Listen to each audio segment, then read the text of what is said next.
You're listening to an Airwave Media Podcast.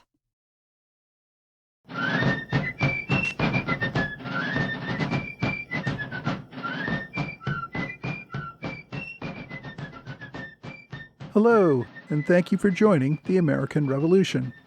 This week, episode 206, George Washington in Philadelphia.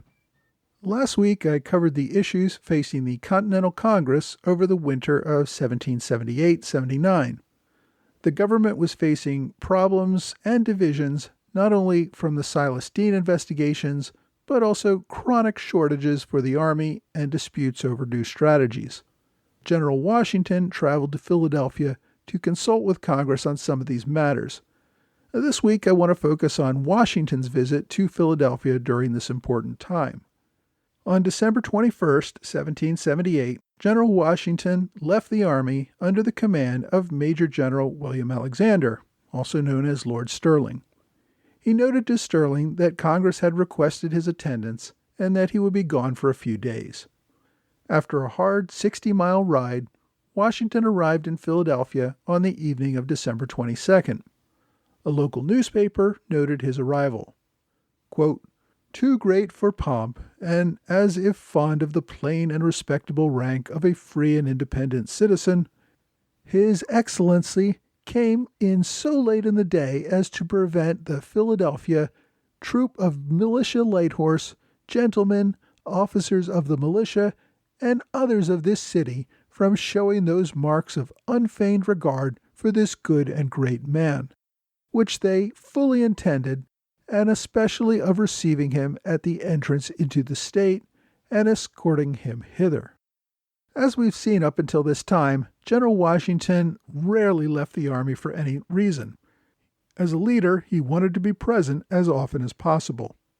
However, since Congress was trying to develop military strategy for the coming year, he felt that he had to provide some input in person. Some of these confidential discussions could not be relegated to written correspondence. The party that accompanied Washington to Philadelphia included his wife Martha.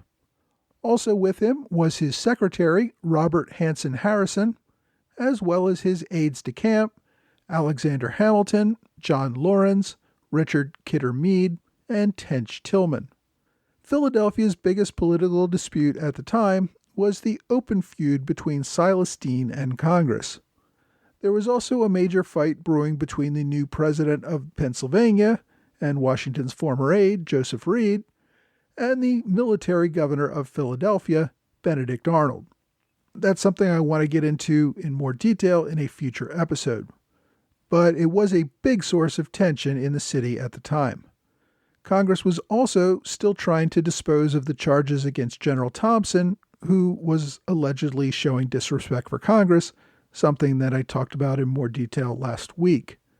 Also, the same day that Washington entered Philadelphia, the Continental Army issued its final orders suspending General Charles Lee from command for 1 year.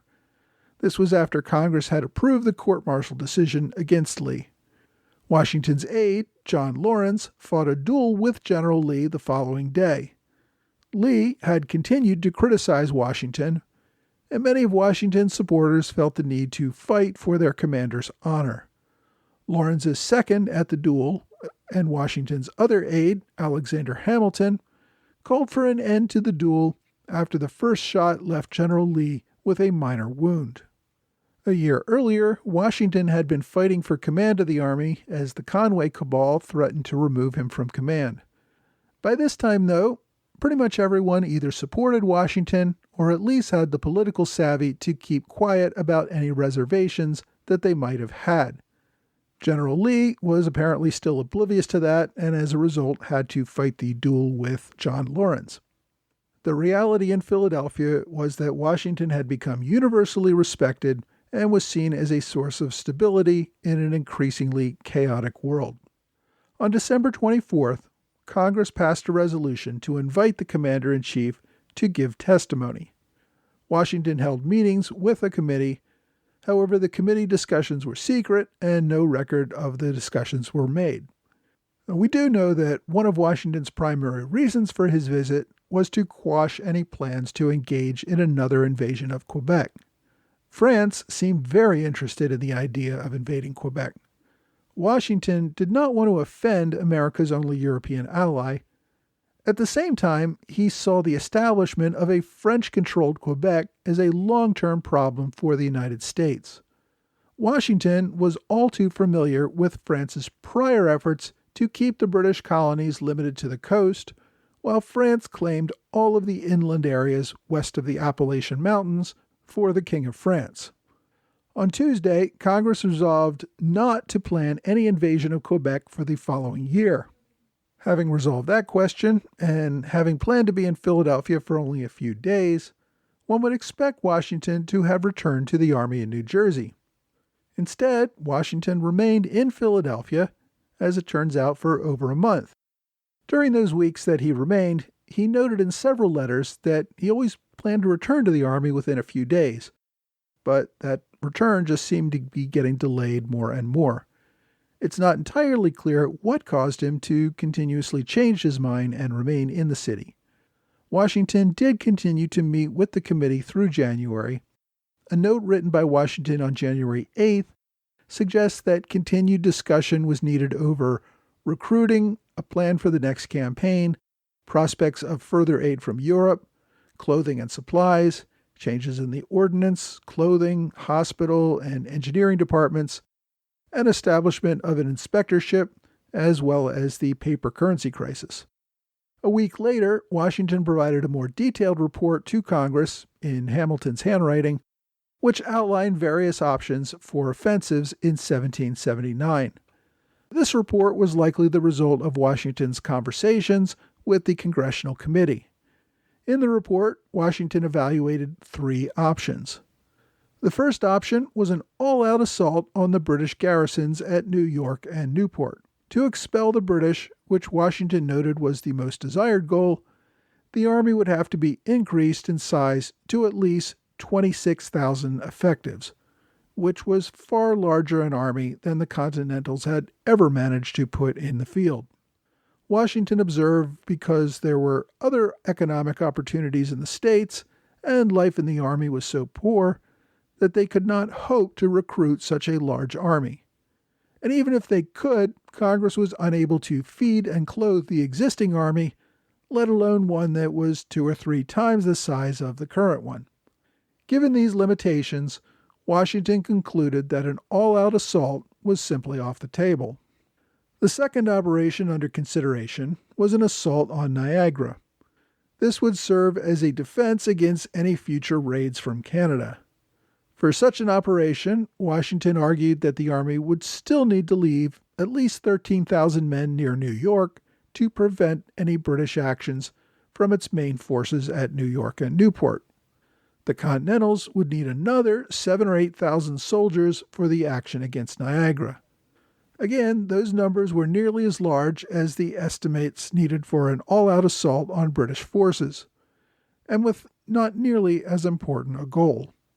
Washington believed that a Niagara offensive would be even more expensive than an all-out assault on New York, since it would involve moving massive amounts of supplies through remote and hostile territory in upstate New York, where Loyalists and native tribes still conducted raids. Again, the U.S. simply did not have the resources for this sort of offensive. That left the third option: stay almost entirely on the defensive. The Continentals would remain in northern New Jersey and New York, preventing the British in New York City or Newport from having any room for offensive operations. Given the Army's resources, Washington considered this the best option. The Continental Congress could not afford to significantly enlarge the Army. Instead, they would have to focus on increasing the national output of food by leaving more men on the farms.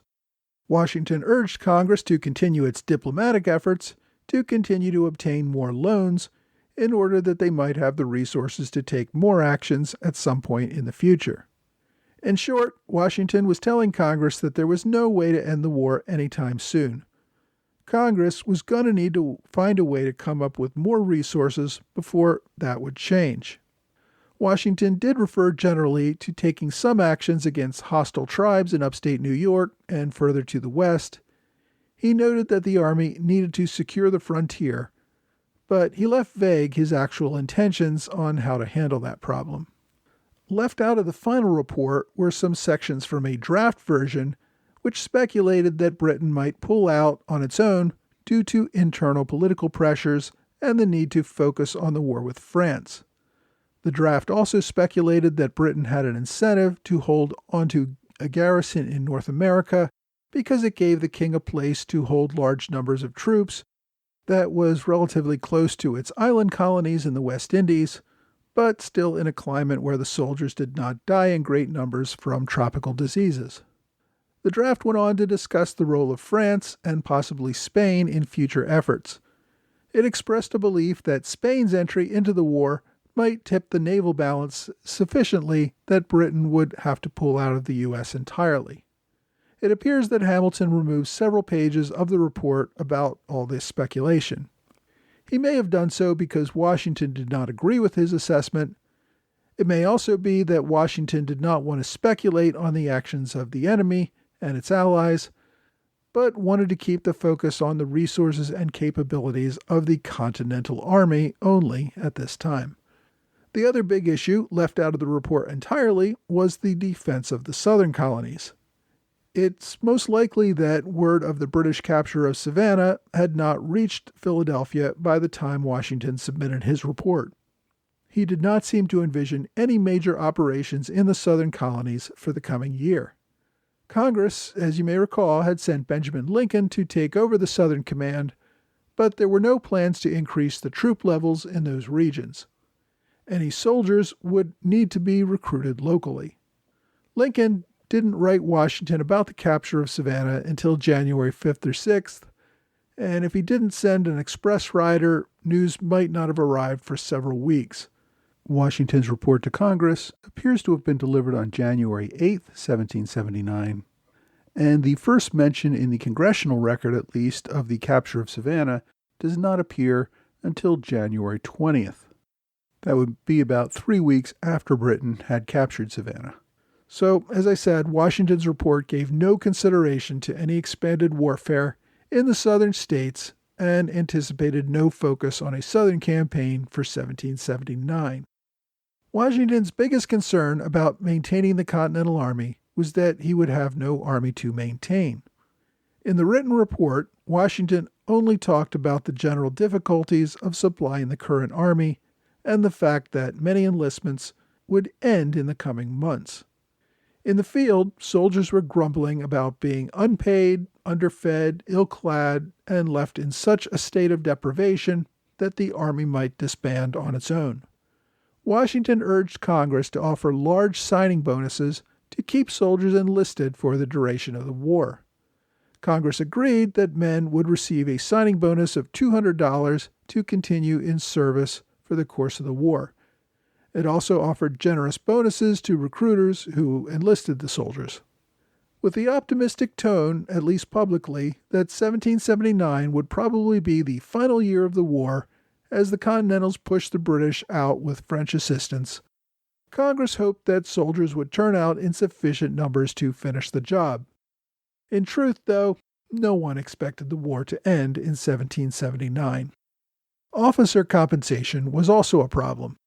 Many officers were tired of the miserable conditions, and unlike many enlisted men, had many more attractive options to go to back home.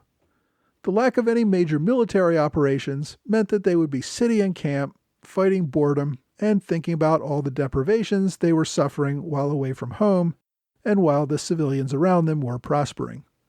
Officers, as much as the enlisted men, were eager to return home. Washington urged Congress to agree to pay officers a pension of half pay for life if they remained until the end of the war. That was the deal that British regular officers received. Congress, though, thought that was too expensive. Instead, it agreed to half pay for officers for 7 years following the end of the war. That was enough time for them to get back on their own feet and return to work.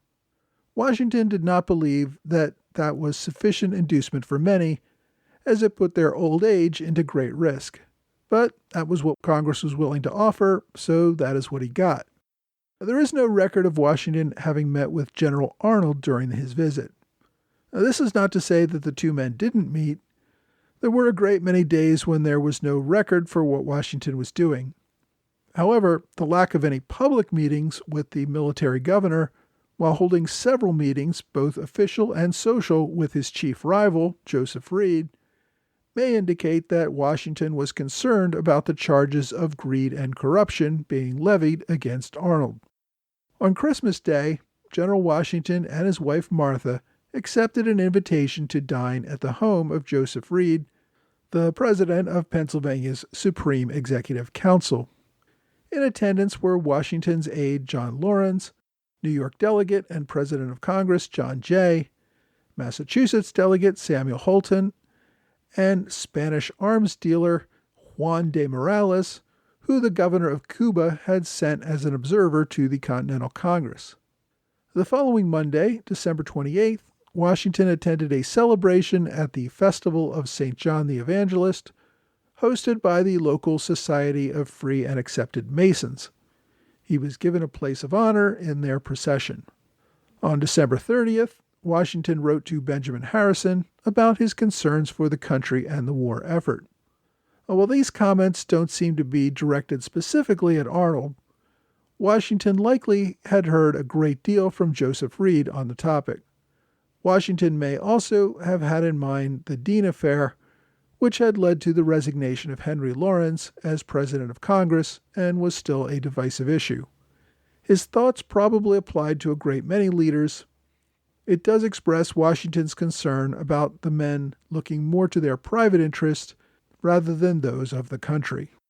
Quote, "If I was to be called upon to draw a picture of the times and of men from what I have seen and heard and in part know, I should in one word say that idleness, dissipation, and extravagance seems to have laid fast hold to most of them, that speculation, peculation, and an insatiable thirst for riches seems to have got the better of every other consideration and almost every order of men, that party disputes and personal quarrels are the great business of the day, whilst momentous concerns of an empire, a great and accumulated debt, ruined finances, depreciated money, and a want of credit, which in their consequences is a want of everything, are but secondary considerations and postponed from day to day, from week to week, as if our affairs were the most promising aspect. After drawing this picture, which from my soul I believe to be a true one, I need not repeat to you that I am alarmed and wish to see my countrymen roused." On January 4th, 1779, General and Mrs. Washington dined at the home of Robert Morris, another delegate who was also under investigation for self-dealing at the time. 2 days later, Washington attended a party at the home of Elizabeth Willing Powell, a prominent socialite, and Washington noticed at the dinner that it was his and Martha's 20th wedding anniversary that night. Several weeks later, on January 18th, Washington attended a banquet hosted by Congress in honor of the French minister Girard. It was a celebration of the alliance with France and an effort to repair relations after the U.S. decided not to work with France on the conquest of Quebec. Washington once again delayed his return to the Army after the Supreme Executive Council requested that he sit for a portrait by Charles Willson Peale. The painting was commissioned to hang in the council chamber. Still in Philadelphia on January 29th, Washington wrote to President John Jay to inform Congress that he would finally be leaving the city. Quote, "My long and unexpected stay in this city being attended with many inconveniences to the common business of the Army, and in other respects, I feel myself under the necessity of requesting permission of Congress to return, and, if consistent with their views, I should be glad to set out for the camp at Middlebrook on Monday next." Despite this announced departure, the following Monday found Washington still in Philadelphia and sitting for yet another portrait. Jay had requested he sit for a medal that Jay wished to create. Finally, on Tuesday, February 2nd, Washington departed the city. A local newspaper noted the departure. Quote, Tuesday morning, His Excellency General Washington set off from Philadelphia to join the Army in New Jersey. During the course of his short stay, the only relief he has enjoyed from service since he first entered into it, he was honored with every mark of esteem which his exalted qualities as a gentleman and a citizen entitle him to. His Excellency's stay was rendered the more agreeable by the company of his lady and the domestic retirement which he enjoyed at the house of the Honorable Henry Lawrence, Esquire, with whom he resided. With that announced departure, Washington finally returned to his army. Although no one may have fully appreciated it yet, Washington was transitioning from a field commander into more of a political leader. He did remain with the army in the field, but he largely remained near New York City for most of the remainder of the war. Major combat operations in that area had come to an end. Washington's main focus changed from attacking the British to keeping his army properly supplied and his ranks properly filled. He left most of the combat to his major generals who pursued the war in the South. Next week, I want to take a look at British and French plans for 1779.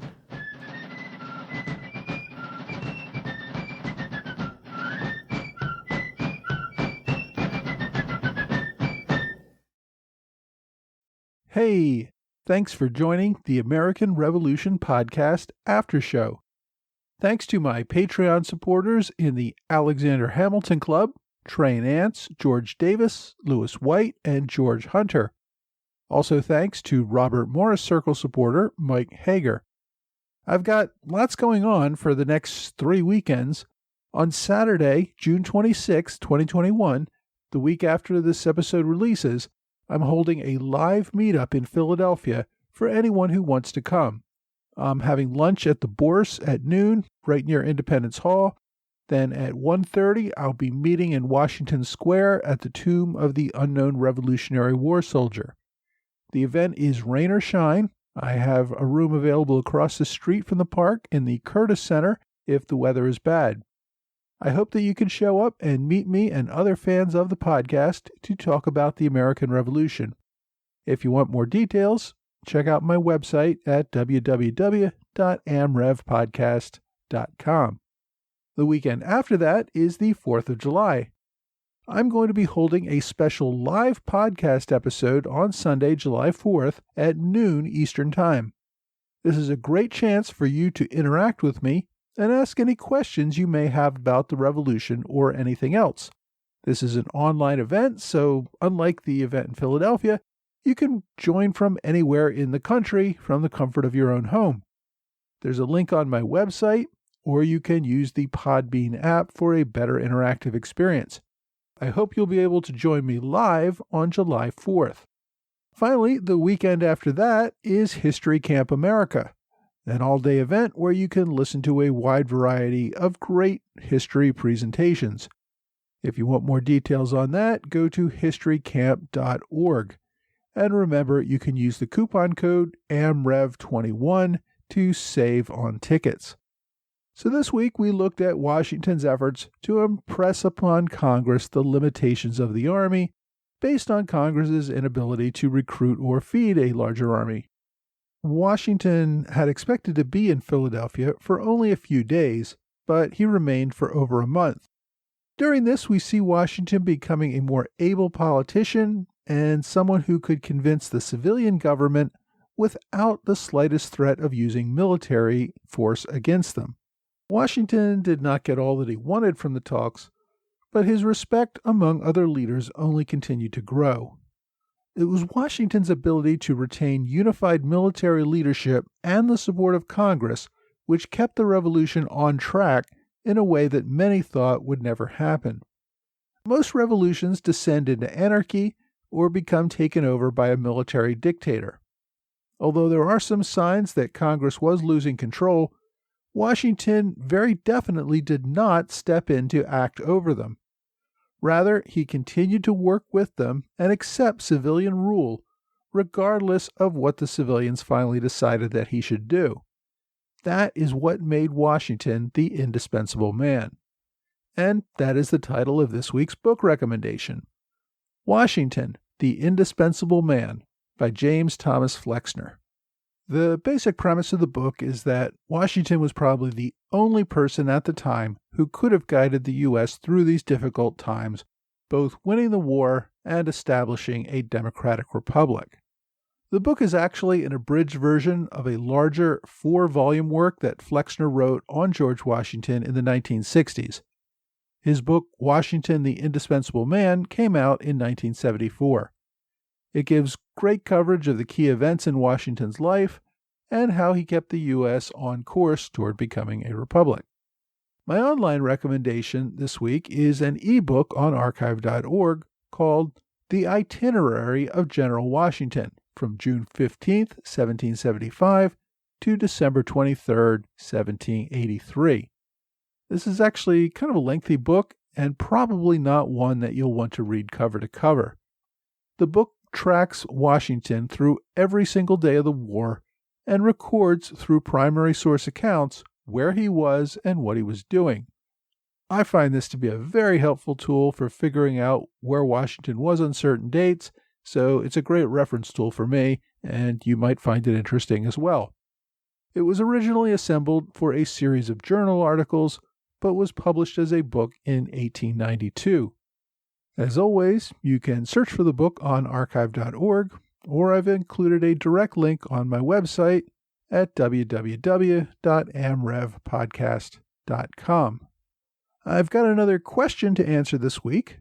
Daniel asks, what would have happened had King George and Great Britain been more open to accepting the Continental Congress's olive branch petition in July 1775? Well, Daniel, most of the Continental Congress had been hoping for and expecting a political compromise to the dispute in the years leading up to the war. Chances of that deteriorated after Lexington and Concord shed blood only weeks before the Second Continental Congress first met. Even so, delegates to that Second Congress still did not think independence and military victory was a realistic option. That is why Congress sent the olive branch petition. It gave the king one last chance to intervene, blame Parliament for going too far, and work out a peaceful solution. Had the king accepted the petition and agreed to send peace commissioners to discuss a political compromise solution, it probably would have divided the patriots. Many radicals, particularly in New England, had already begun to think that nothing short of independence would work by this time.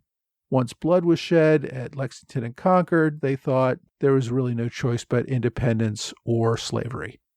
Many other colonists, though, including perhaps George Washington, recognized that given the military strength of Britain, a political compromise that protected colonial rights was the best outcome they could expect. The delegates at Congress and most of the colonial public only really became convinced that independence was the only option once King George categorically rejected the petition and openly supported the use of more troops to crush the colonial rebellion. Had King George acted otherwise, there likely would not have been a declaration of independence the following year in 1776. Even if some delegates still liked the idea, there would not have been the unanimity that they needed, and many of the colonies would have refused to go along with it. Most of the colonists would have celebrated the king as the protector of English liberties and would have been happy to serve as British subjects for years to come. There was, however, no real chance of this alternative history happening. King George III, we know now in retrospect, was one of the strongest advocates for a military crackdown. He viewed any compromise, once the Americans took up arms against the regulars and spilled blood, as showing weakness. The colonists needed to be shown who was boss. Then, perhaps, the government could show some mercy and leniency once the colonists had been decimated and begged for the king's mercy. By the time Britain was ready to compromise several years later in 1778, the Americans were more confident in their ability to stand up to the British military and at that point were pretty unanimous in rejecting anything short of independence. In 1775, though, those same compromises would have been cause for celebration in the colonies. In hindsight, it's easy to look back and say, yes, the king took a very wrong turn in 1775 by standing tough, but let's face it, kings did not become kings or stay kings very long if they gave away political power every time a few people asked for it. So, as we expected, King George held tough, called for a military crackdown, and bet that he would be successful. Of course, that proved to be a bad bet. Remember, if you have a question you'd like answered on the show, please be sure to email me, mtroy.history@gmail.com, and you can find that address on my website at www.amrevpodcast.com. Well, that's all for this week. I hope you will join me again next week for another American Revolution podcast.